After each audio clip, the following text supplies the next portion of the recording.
DJ Kanchan Raj Neem Chowk Chausima Vaishali. जल ढार जुटेला सारा जमाना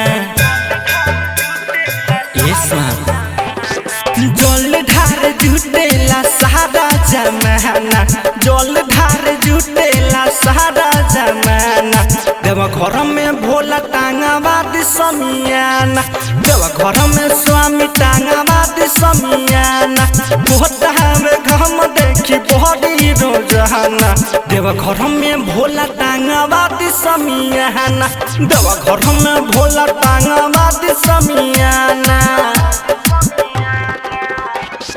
रोशन recording studio Dhanha. Music director DJ Kanchan Raj Hajipur Vaishali.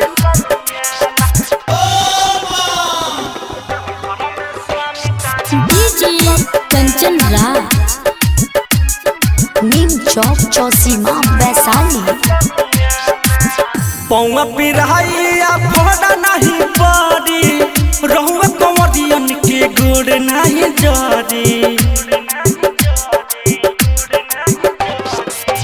पौवा पिराइया फोड़ा नहीं पड़ी रहुआ कंवरियन के गोड़ नहीं जड़ी बतिया के हमारा अब पहर बना महाना देवा घर में भोला टांगाबाद समियाना देवा घर में स्वामी टांगाबाद समियाना।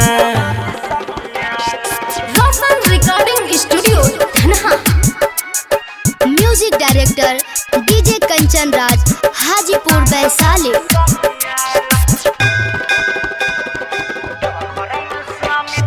डीजे कंचन राज नीम चौक चौसीमा वैशाली। कौरी न देर अबाया त्रिपुरारी हरी थकी आवे सब रउहे दुआरी